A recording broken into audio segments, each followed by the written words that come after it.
Imagine a diner off a lonely Ohio highway. Its neon sign flickers all night, but it isn't meant for people like us. It's for them, the ones with too many eyes, twisted grins, and hunger that never ends. I thought it was just a job, a night shift with strange rules taped to the counter. Don't stare too long at the customers. Don't ask what's on the menu. And whatever you do, never break a rule. I followed them, every single one. But on my last shift, the rules changed. The menu was me. Now, I can't tell you if I survived or if I became part of the diner itself. But one thing is certain, once you step inside, you don't leave. You're served, you're consumed, you're theirs. So if you ever see that glowing sign on an empty road in Ohio, keep driving. Welcome, friends. Tonight's story isn't about just any diner. It's not the kind of place you stop at for coffee and pie on a long road trip. So, sit back, turn down the lights, and remember, if you ever see a diner in the middle of nowhere with a sign that hums louder than the night around it, don't go inside. I never thought I would end up working the night shift at a diner for monsters. That's not how the ad described it, of course. It was just listed in the classifieds under Help Wanted, Overnight Server Needed, Rural Ohio. I had been broke, desperate, and tired of sending out applications that never got replies. So when the number I called actually picked up, I didn't hesitate. The manager's voice on the phone was gravely but polite. He asked if I had experience with night work, if I could handle long hours, and if I was reliable. I said yes to all three, even though two of them were lies. He hired me on the spot and told me to show up the following night. The diner itself sat on the edge of a long stretch of highway, surrounded by nothing but cornfields and cracked asphalt. Its neon sign flickered in and out like it was clinging to life, buzzing faintly against the dark. I remember standing in the parking lot that first night, looking up at the half-broken words, Millie's Diner. The M sputtered, so it looked like Illy's Diner. That felt about right. Inside, the place looked like a snapshot out of the 50s. Red vinyl booths, checkerboard floors, chrome counters. The jukebox in the corner was broken, its glass face cracked. Everything smelled faintly of grease, but beneath it was something else, something metallic, like rust, or blood. I couldn't tell which. The man who greeted me called himself Mr. Griggs. He looked human enough, though his skin was gray, almost ash-colored, and his teeth were too sharp when he smiled. He was tall and thin, his long arms dangling like they didn't quite fit his frame. He slid a piece of paper across the counter to me. "These are the rules," he said. There were 10 of them, typed neatly on yellow paper. My hand trembled as I read them. 1. Always lock the front door at midnight. No one comes in after midnight, not even if they beg. 2. Never look directly into a customer's eyes. If you do, apologize immediately and look down. 3. If a customer asks for raw meat, don't question it. Just bring it. 4. The jukebox will play on its own sometimes. Do not touch it. Do not look at it while it plays. 5. If something crawls out of the kitchen that doesn't look human, pretend you don't see it. 6. If the lights flicker more than 3 times, hide under the counter until they stop. 7. Customers may not always use the door. Do not react when they appear. 8. Do not go into the restroom after 2 a.m. under any circumstance. 9. If a customer calls you by name, though you haven't told them, do not respond. 10. When the sun begins to rise, unlock the door and leave. Do not stay past sunrise. I laughed nervously, waiting for him to smirk and tell me it was some kind of hazing ritual. He didn't. He just stared at me with those gray eyes until my chuckle died in my throat. Then he clapped his hand on my shoulder. "You'll be fine," he said. "Just follow the rules." That first night was uneventful, or so I told myself. The customers looked odd, sure, but I chalked it up to late-night drifters. One man came in with his coat pulled up high, his face shadowed, and ordered 3 hamburgers raw. Another woman's hands had too many fingers, but she tipped well. I tried not to think about it. It was when the jukebox started playing on its own that I nearly walked out. The song was old, scratchy, something from another century, and it echoed in the empty diner. Every hair on my neck stood up. Mr. Griggs's rules flashed through my mind, and I forced myself not to look at it. I kept wiping the counter, eyes down, heart hammering. When the song stopped, the silence felt heavier than the music. The second night, I saw something crawl out of the kitchen. At first, I thought it was a dog, until it stood up on 2 legs, hunched and slick. its skin glistening like oil. It shuffled past me and sat in a booth, waiting patiently like it had every right to be there. My instinct was to scream, but instead I turned my back and poured coffee for another customer.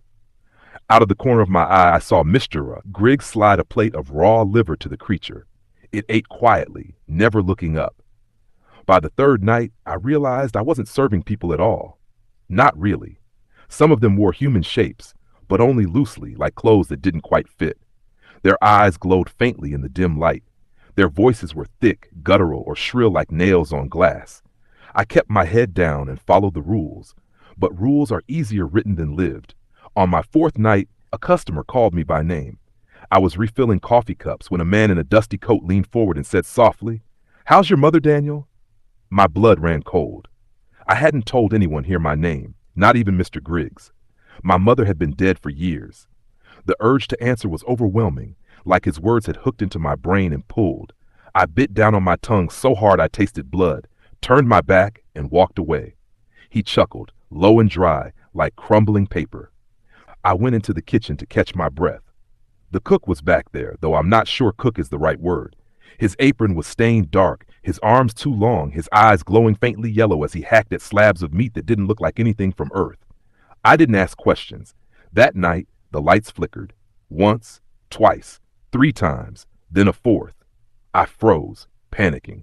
The rule said, hide after 3 flickers. My legs finally moved, and I scrambled under the counter. The air grew cold, colder than the dead of winter, and I heard something move across the diner floor, dragging, scraping. I didn't look. I pressed my face against the tile and prayed. When the flickering stopped, so did the sound. When I crawled out, everything was back to normal. Customers sipping coffee, eating raw meat, chatting in voices that didn't belong in human throats. I checked my watch. 3:30 in the morning. Hours left to go. By the time my first week ended, I understood what this place was. Millie's Diner wasn't for people. It was a way station, a feeding ground, a meeting point for creatures that shouldn't exist. Monsters, if you want to call them that. And I was their server, their human pet, kept alive by the rules. But something about that week nagged at me. Rule 10. Do not stay past sunrise. Mr. Griggs emphasized it again before I left each morning. His gray hand would grip my shoulder, his teeth flashing in that sharp smile. Never stay past sunrise, Daniel, no matter what. I wanted to ask why, but I didn't. I was afraid of the answer. The thing is, I'm not sure I can keep following the rules forever. They seem simple, but the longer I stay, the more impossible they feel. Every night stretches thinner, like the rules are threads about to snap. I've already broken one, almost broke another, and I can feel the monsters watching me, waiting. Something tells me they're not just waiting for food. Something tells me they're waiting for me to slip. The second week at Millie's Diner was worse. By then, I had memorized the rules, could recite them like a prayer, but memorization didn't make them easier to follow. Each night dragged me deeper into a world I didn't belong to, a world where the rules felt less like safety and more like chains. It was the 5th night on the job when I started noticing something new. Not the monsters. I'd gotten used to them, as much as anyone could. No, what I noticed was the way they looked at me. The glances were longer now, lingering. Their mouths curled strangely when I passed, like they knew something about me I didn't. That night began with the sound of rain hammering against the diner windows. The storm had rolled in from nowhere, and the neon sign outside buzzed and flickered against the downpour. Inside, the lights hummed faintly, casting long shadows across the booths. I had just locked the door at midnight when I saw the first customer appear. He didn't use the door. One second the booth was empty. The next he was sitting there, thin and pale, with a smile too wide for his face. His eyes were pits, empty as graves. "Coffee," he rasped, voice like dry leaves. I poured it without a word, careful not to look into his eyes. His hands trembled when he lifted the cup, and I realized his fingers weren't fingers at all, but long, bone-white claws. As the night dragged on, more customers appeared. Some walked in through the door before midnight, their footsteps squelching against the wet floor. Others just materialized, their shapes bending reality as they sat down. They ate, they drank, they whispered to each other in languages that made my ears ache. I tried to distract myself by focusing on the tasks.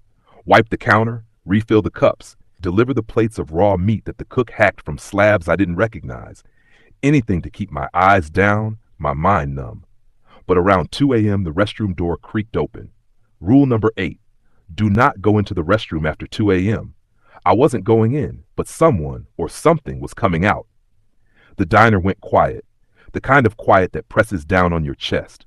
The customers stopped eating, their heads all turned slowly toward the sound.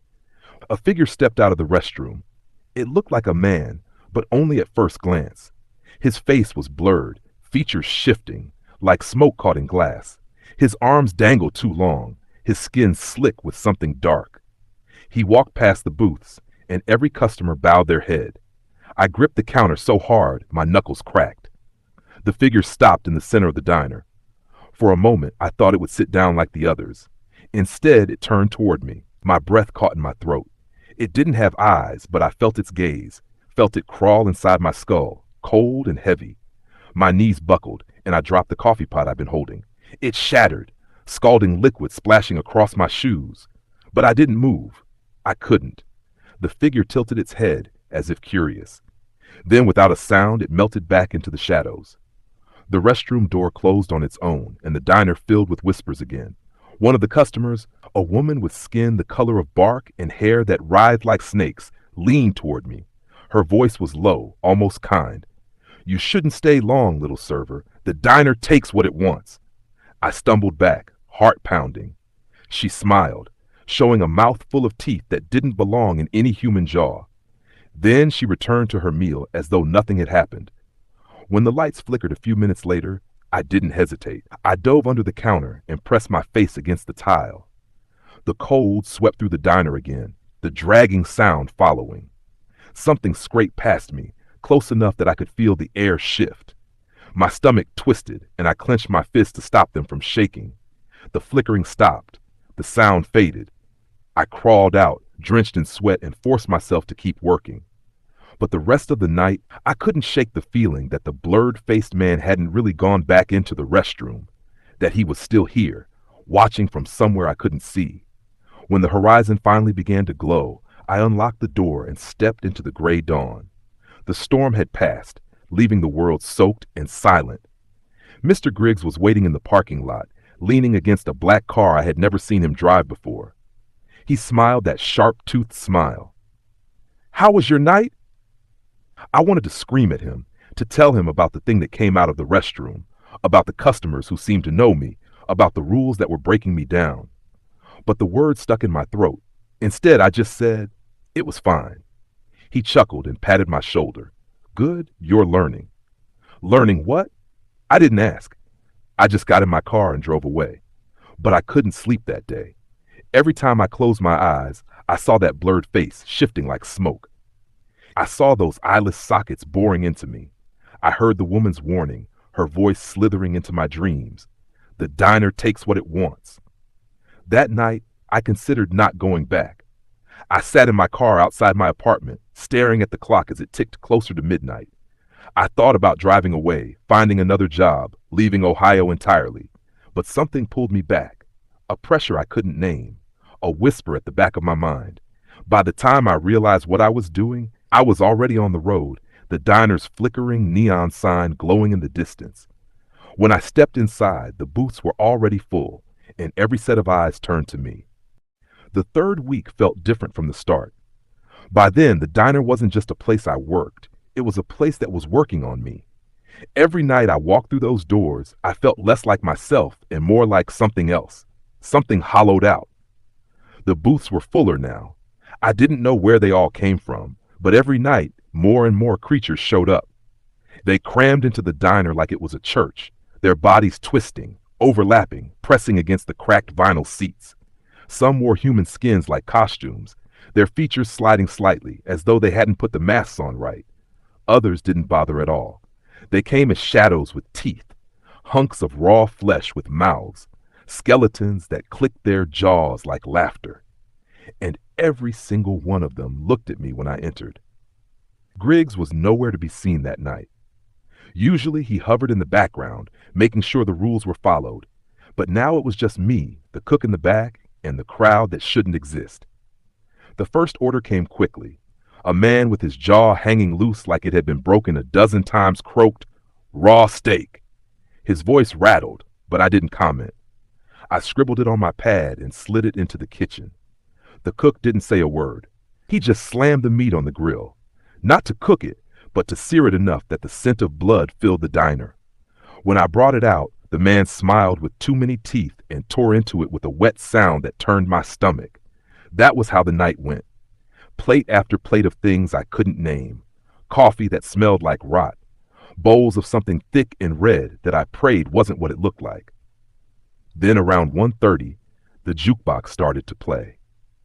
The rule said not to touch it, not to look at it. I'd managed to obey that every other night. But this time, the sound was different. It wasn't old scratchy jazz or broken doo-wop. It was my mother's voice. She was singing. Her voice carried through the diner, sweet and low, just like when she used to hum me to sleep as a child. The melody wrapped around me like a memory, warm and sharp at the same time. My chest ached. I turned my head before I could stop myself. The jukebox was glowing. Behind the cracked glass, I saw her face. My mother's face. Her lips moving, her eyes wet with tears. She was trapped inside, her hands pressed against the glass. "Daniel," she whispered between verses, "help me." I staggered forward, one hand reaching out. The rules screamed in my head, but her voice drowned them out. I pressed my fingers against the glass. It was warm, pulsing like skin. Something grabbed my wrist. I yanked back, gasping. The customer in the booth beside me had reached out with a hand that wasn't a hand at all, but a cluster of tendrils. They tightened around me with a strength that left bruises. "You'll break the rules," it hissed. "You'll die." I ripped free and stumbled back, nearly tripping over a chair. The jukebox went silent. The face disappeared. Only the cracked glass remained, reflecting my pale, shaking face. The customers went back to eating as though nothing had happened. I spent the rest of the shift in a daze, unable to think of anything but what I had seen. Was it really her? Or just another trick? If the diner could pull her voice from my memories, what else could it take?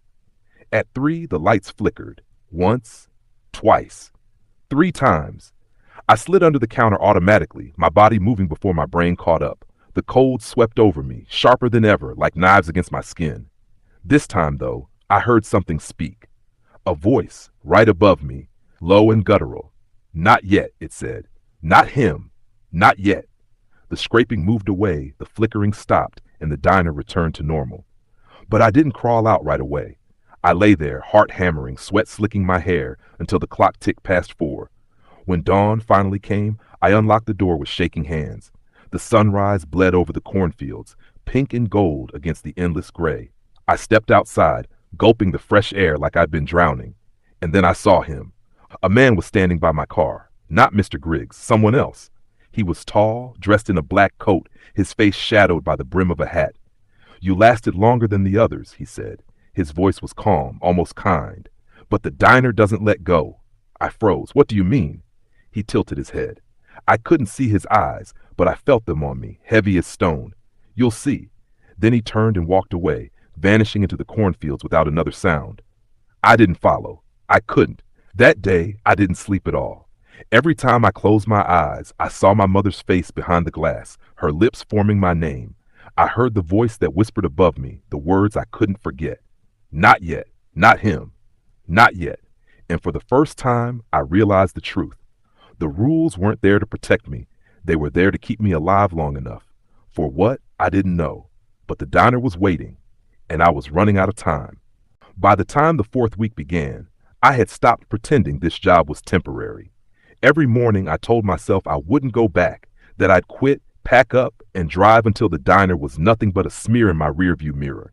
But when night fell, my body moved on its own. My hands turned the ignition, my foot pressed the gas, and I ended up on that cracked highway with the diner's flickering neon pulling me in like a lighthouse for the damned. It wasn't just fear anymore, it was compulsion. The place wanted me there, and it was stronger than my will. That night, I entered just before midnight. The booths were already packed. Faces turned toward me, too many eyes glinting in the low light. Some were familiar, regulars now. The man with the loose jaw, the bark-skinned woman, the thing that crawled on its slick limbs. But there were new ones, too, and they seemed hungrier. I locked the door as the clock struck 12. Rule 1. Always lock the door at midnight. But as the bolt slid into place, a knocking. 3 sharp raps against the glass. I froze. The rules said not to open the door after midnight, but the knocking didn't stop. Louder this time. Persistent. I risked a glance. A child stood outside, maybe 8 years old, drenched from the drizzle, his face pressed against the glass. His eyes were wide and wet with tears. His small hand smacked the window again. "Please," he mouthed. "Please let me in." My throat closed. Every instinct screamed to open the door, to save him. But my mind replayed the rules. No one comes in after midnight, not even if they beg. The boy's eyes shifted. They went from wet and innocent to black, endless pits. His mouth stretched wider than his face, a grin tearing from ear to ear. His hand smacked harder against the glass, making the window rattle. I stumbled back, heart hammering, and turned away. Behind me, the customers applauded. A slow, mocking clap that filled the diner. My skin crawled. I kept my head down, gripping the counter until my knuckles turned white. The boy outside vanished, leaving only the smear of his handprint on the glass. The night dragged on in silence, broken only by the scrape of teeth against raw meat and the hum of the jukebox that never needed coins. My nerves were frayed to threads, and I knew something was coming. The diner was testing me. It happened around 2. The restroom door creaked open again. This time, I couldn't stop myself from looking. The blurred-faced man stepped out, but he wasn't alone. Behind him came others, shapes I couldn't define, like shadows that had grown bones, like faces smeared across melting wax. They moved together silent toward the booths. The regulars bowed their heads again. The newcomers didn't sit. They lingered in the aisle, their formless bodies quivering like they were waiting for something. Then one of them spoke. "Daniel." My name spoken in a chorus of voices, male, female, child, old, all overlapping, echoing. My blood turned to ice. The rules were clear.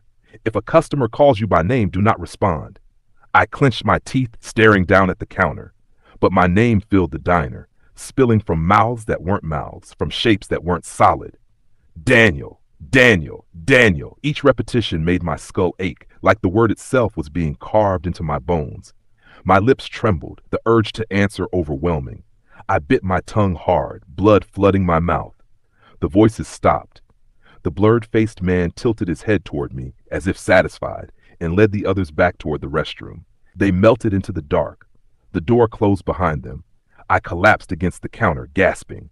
My tongue throbbed from the bite, metallic tang coating my teeth. But I hadn't answered. I'd followed the rule. When the lights flickered, I didn't need a second warning.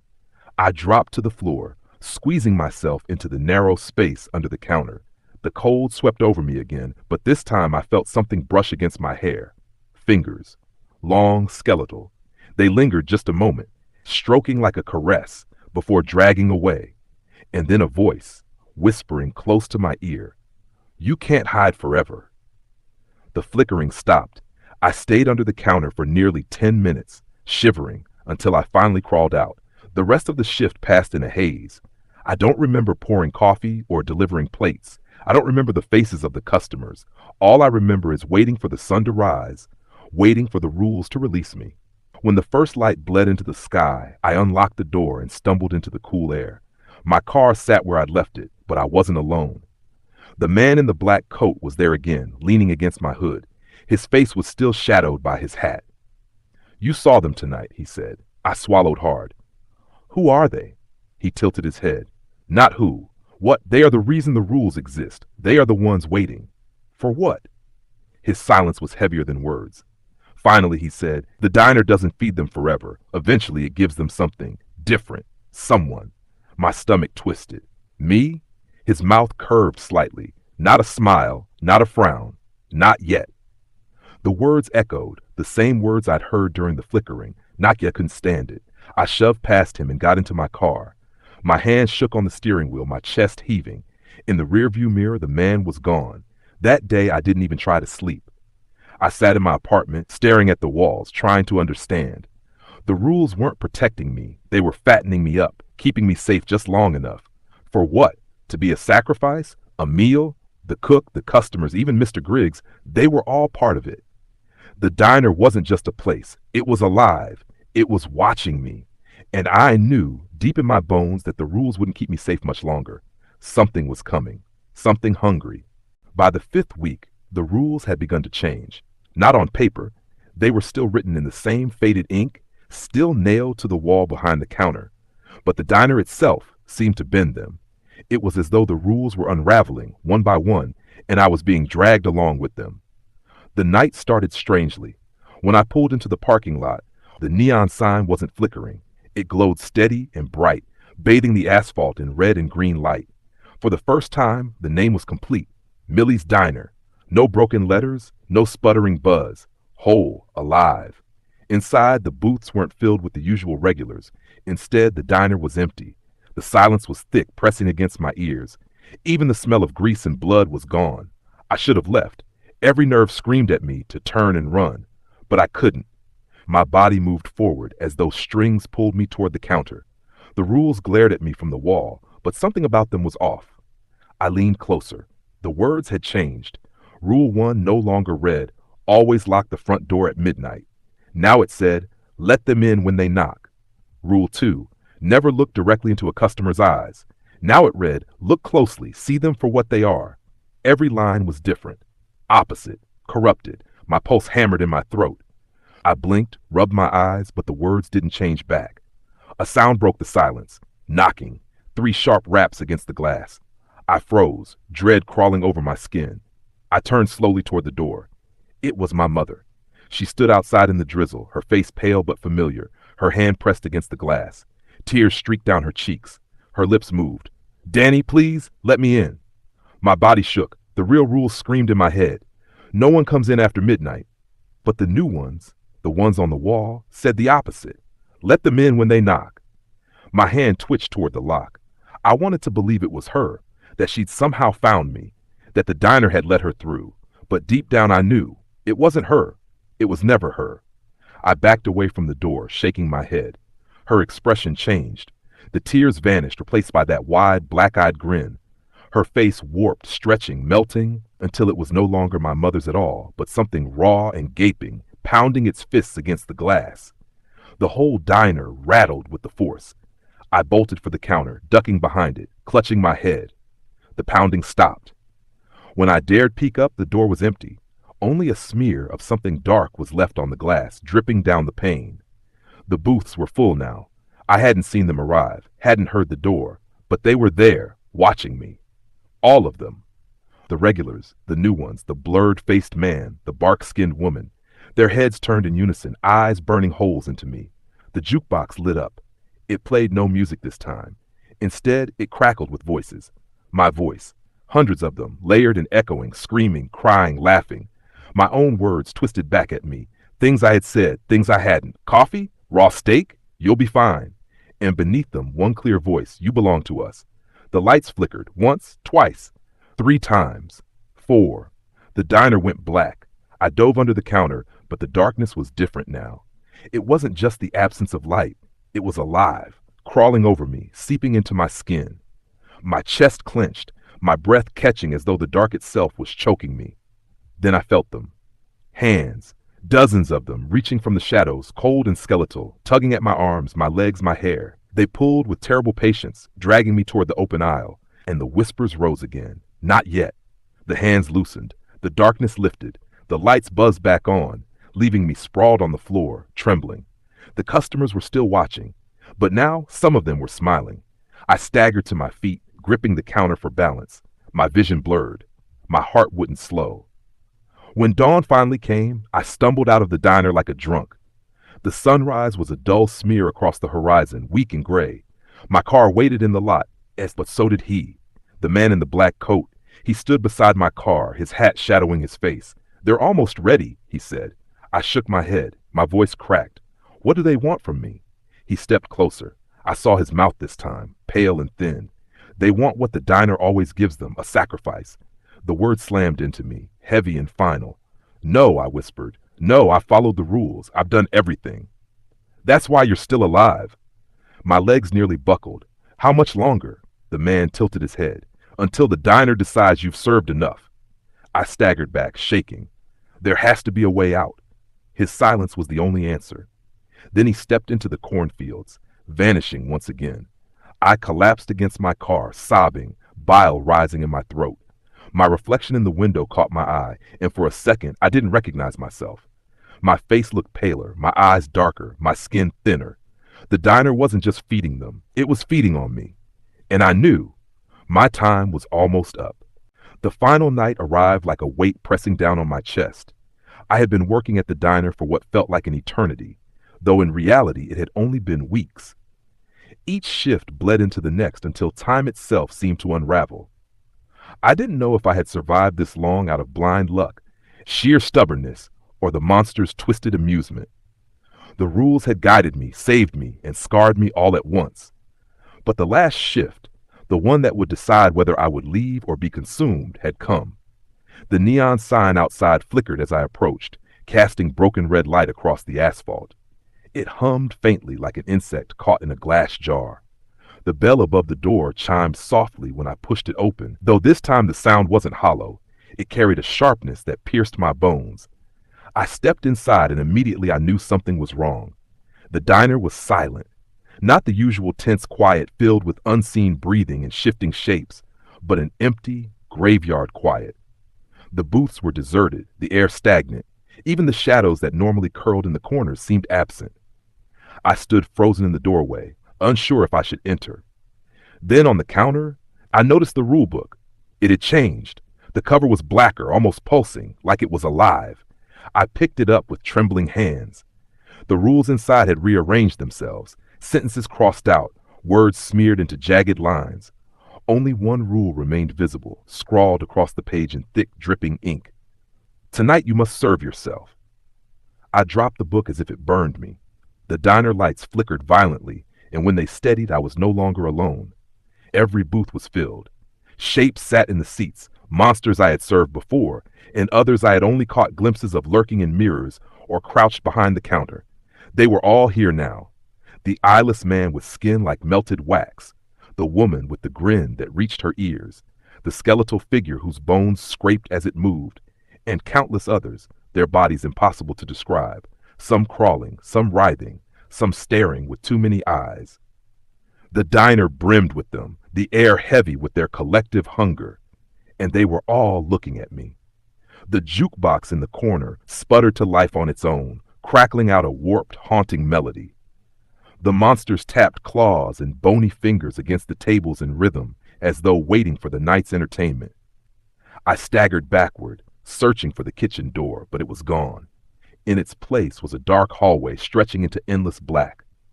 The waitress appeared at my side without sound. Her smile was sharper than ever, her eyes gleaming with a cruel sort of delight. "Your final shift," she whispered. "The menu is simple. You." My throat closed. I wanted to run, to scream, to wake up and find this was a nightmare. But the monsters began to stir, their anticipation filling the air like static. The waitress leaned close enough for me to feel her cold breath. "You've played by the rules. Now comes the last one. Serve yourself, or be torn apart." She vanished, leaving me facing the booths of waiting horrors. My legs moved without my command, carrying me to the counter. My hands reached for the tray, trembling as I set it down.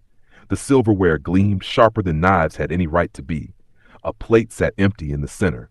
The monsters began to chant, low at first, then rising in a deafening guttural roar. A single word repeated again and again: "Serve! Serve! Serve!" I couldn't breathe. My mind clawed for escape, for any loophole, any forgotten rule that might save me. But then, from the corner of my eye, I saw something. The clock above the counter. It had always been there, its hands frozen at midnight. But now for the first time the second hand ticked forward, slowly, painfully, toward the next minute. I realized then, if I could survive until the clock struck, if I could hold on until the minute passed, maybe I would be free. The monsters surged with impatience, slamming claws against tables, hissing, growling, shrieking. I raised the knife in my hand, the blade cold and heavy. My reflection in the metal looked hollow, my eyes wide with terror. The chanting grew louder. I pressed the blade against my arm. The pain was immediate, sharp, white-hot. Blood spilled onto the plate. The monsters went silent, their many eyes fixated on me. I cut again, forcing a piece of flesh onto the dish. My stomach churned as I slid the plate onto the tray. The waitress reappeared, clapping her hands softly. "Good," she purred. Now serve. I carried the tray to the first booth. The eyeless man leaned forward, drool hissing as it hit the table. I set the plate before him, and he devoured it in a grotesque frenzy, his jaw unhinging wider than his skull should allow. The sight made bile rise in my throat. The clock ticked. I staggered to the next booth, leaving a trail of blood behind me. Another monster waited, gnashing jagged teeth in hunger. I cut again, flesh tearing, vision swimming. I served, again and again. Booth after booth, monster after monster, each one consuming a piece of me with ravenous delight. My body grew weaker, my head foggy. The clock ticked again. By the time I reached the last booth, I could barely stand. My shirt was soaked, the floor slippery beneath me. The creature waiting there was unlike the others. It was a void, a hollow absence that seemed to swallow light itself. Two glowing eyes pierced through the darkness of its form. I couldn't move, couldn't think. My body collapsed in front of it. The creature leaned close, its voice echoing inside my skull. You followed the rules. You served. You endured. Now the clock ticked. Midnight struck 1 minute past. You belong to us. The diner lights exploded, plunging everything into total darkness. I screamed, but no sound came out. Hands, cold, clawed, skeletal, slimy, grasped me from every direction, pulling me down into the void. The chanting returned, louder than ever, filling the universe. And then, silence. I woke up, not in my bed, not in my apartment, but behind the counter of the diner. The same stool, the same coffee pot simmering, the same smell of grease and old wood. My wounds were gone, my body whole. The waitress stood where she always did, smiling that too wide smile. Welcome back, she said sweetly. Your shift begins now. I turned my head toward the window. Outside, the neon sign glowed brighter than ever, burning against the night. But the words had changed. They no longer read diner. Now they read forever. And I understood. I never left. I never would. I wasn't the server anymore. I was part of the diner, trapped in its endless cycle. The monsters didn't just eat here. They fed on us, on the desperate fools who thought they could survive the rules. The final rule wasn't written in the book. The final rule was carved into me. You don't quit the diner. The diner keeps you. And that's where my story ends, or maybe where it truly begins. The diner is still out there on that dark Ohio highway, its neon sign flickering, waiting for the next fool desperate enough to step inside. Remember this, once you enter, the rules own you, and the diner never lets you go. If you enjoyed this tale, make sure to like, share, and subscribe for more stories that keep you awake at night. And tell me in the comments, would you survive a shift at the diner? Until next time, keep your eyes on the road, and whatever you do, don't stop at the wrong place.